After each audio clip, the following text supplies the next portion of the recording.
आज के वीडियो में हम जानेंगे भगवान विष्णु के नगर के द्वारपाल और पार्षद के बारे में। आशा है आपको ये वीडियो अवश्य अच्छी लगेगी।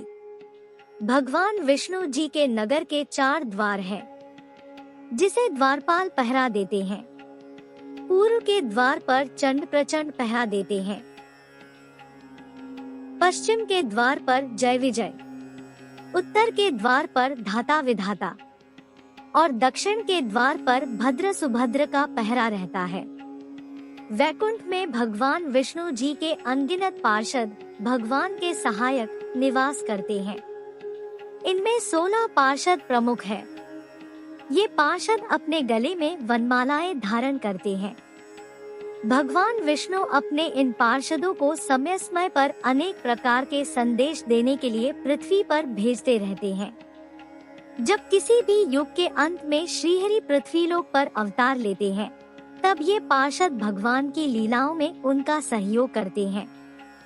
कई जगहों पर विष्णु जी की कई पटरानियां बता दी जाती है। लक्ष्मी, श्रीदेवी, भूदेवी और नीला, विमला, ज्ञाना आदि। जबकि भगवान विष्णु जी की कई रानियां नहीं हैं। उनकी एक ही पत्नी है। श्री लक्ष्मी जी वेदों के अनुसार श्रीदेवी, भूदेवी, विमला, ज्ञाना आदि महालक्ष्मी जी के ही अन्य नाम या पर्यायवाची है। शक्ति, लक्ष्मी और सरस्वती के जितने भी पर्यायवाची हैं, वे सभी माँ दुर्गा के भी नाम हैं। इसी प्रकार सीता, रुक्मिणी, राधा, पद्मा आदि लक्ष्मी जी के ही अलग अलग रूप या अवतार हैं। अपने सभी रूपों में वे भगवान श्रीहरि की हृदय स्वामिनी है। मोक्ष का अर्थ और प्रकार। वैकुंठ में अपनी जगह बनाने को ही मोक्ष कहते हैं। वैकुंठ में जाकर बार बार जन्म लेने और मृत्यु से छुटकारा मिल जाता है। यहाँ पहुंचकर आत्माएं एक नया दिव्य शरीर प्राप्त कर लेती हैं। मोक्ष भी कई प्रकार के होते हैं, जिनका अर्थ भी उनके नाम के अनुसार ही है। साहुज्य मोक्ष, जिसमें जीव भगवान में ही विलीन हो जाता है।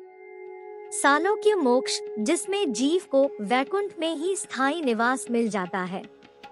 सरूप्य मोक्ष, जिसमें जीव भगवान विष्णु जी जैसा रूप प्राप्त करता है। षष्ठी मोक्ष, जिसमें जीव भगवान विष्णु जैसा ऐश्वर्य प्राप्त करता है। मोक्ष के ये सभी प्रकार वैकुंठ में ही अलग अलग पद हैं। अर्थात जीव को अपने अपने कर्मों के अनुसार वैकुंठ में अलग अलग पद प्राप्त होते हैं। कोई भी जीव किसी भी प्रकार से भगवान विष्णु के समान नहीं बन सकता। ऐसा स्वयं भगवान विष्णु और भगवान श्री कृष्ण और भगवान शिव और ब्रह्मा जी ने ही कहा है।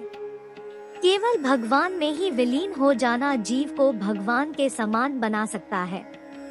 कुछ विशेष लोगों को सभी लोकों में आने जाने का अधिकार और शक्ति प्राप्त है, जैसे नारद जी, अश्विनी कुमार, सर्वोच्च आध्यात्मिक उन्नति को प्राप्त कर चुके ऋषि और परम भक्त जैसे ध्रुव, प्रहलाद आदि।